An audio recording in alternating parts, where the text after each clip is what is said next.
Sehingga kegiatannya na kwanza ni kidokezo msanga kutokea Busia Magharibi ya Kenya, Rais William Ruto kuomba msamaha. Na mmoja kwa mmoja taidia katika msanga Busia Magharibi ya Kenya, ambayo mwanamke mmoja ameweza kujitokeza jina la Mama Maria Sylvia na habari zaidi. Na mwanamke mmoja kutoka Busia Magharibi aweza kujitokeza akidai kuwa yeye ni Maria mamake Yesu. Je, Debra, vipi umejua hizi habari zilizotetemesha habari ya kituo chetu asubuhi leo? Haya, huyu mwanamke alitoka akakurudisha kutoka kanisa la Kikatoliki pale Ulaya, pale ambapo alianza kufanya miujiza. La kukumaa ni kuwa huko magharibi ndipo tulipompata mwanaume mmoja aliyejipa jina Yesu wa Tanzania. Basi Debra, vipi mwana katangulia kabla ya mamake? Haya, Sylvia naomba tuwashie wahenga wa mbuzi wasifungulie funga pale pia Messi. Haya basi wasikilizaji wangu, watazamaji wangu, kanisaidieni kutafakari hili. Nikiripotia runinga ya Ukuu Young Voices, langu ni Sylvia.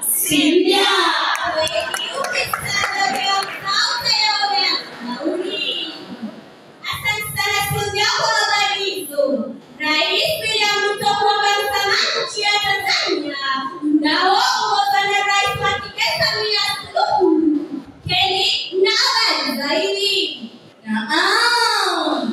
Kitowezi hiki ni baadaye ya wanaharakati wa Kenya, akiwemo Mfalme wa Kenya ambaye alifurushwa nchini Tanzania.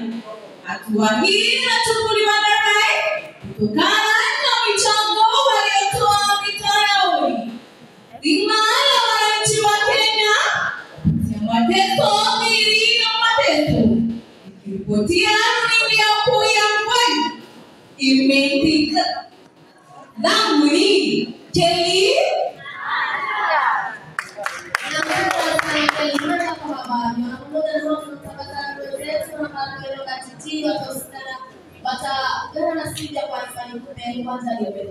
Haya, asante sana mtazamaji na msikilizaji wangu. Siku ya leo nitakuwa nikiwapeleka kwa nipe nikupe nikiwa na mwenzangu kutoka eneo la jiji. Mwenzangu, hujambo? Waweza kujitambulisha? Asante mwana wewe Sylvia na mnishe. Haya basi, siku ya leo tutakuwa tukiangazia maneno yaliyoanza na kula, kuku, nipe, kukusa. Haya basi, tumefika katika tamati yetu ya nipe nikupe hadi siku nyingine ijayo. Nikiripotia runinga ya Ukuu Young Voices, langu ni Sylvia. Kila mwisho sadaka.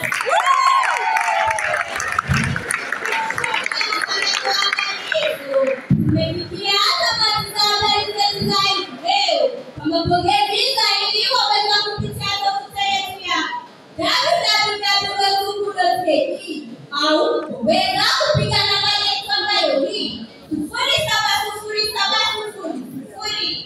Tumekuwa wako wala si mwingine Aisha. Asante sana kwa kupeleka katika tafakari leo. Alikuwa na mzee mmoja na bibi yake pale ambapo alishika kijiji kimoja.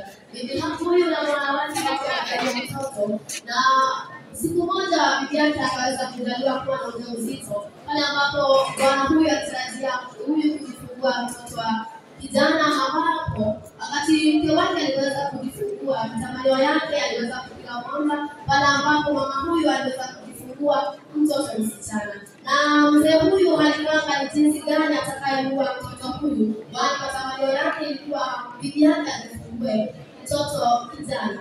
Na siku moja asubuhi akapanga kwamba atapanga chuchu za matiti za bibi yake sugu ili huyu mtoto wake msichana atakapoona aweze kuaga dunia. na alifanya kama alivyokuwa amepanga.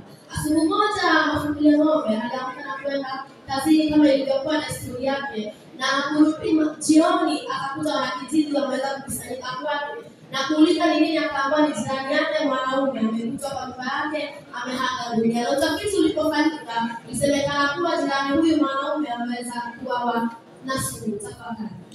Na kupitia hapo usikilizaji na mtazamaji wangu, tumefika tamati, hatuna budi kuuliza David anataka kukutana tena badala ya hiyo. Jina langu ni Shepe.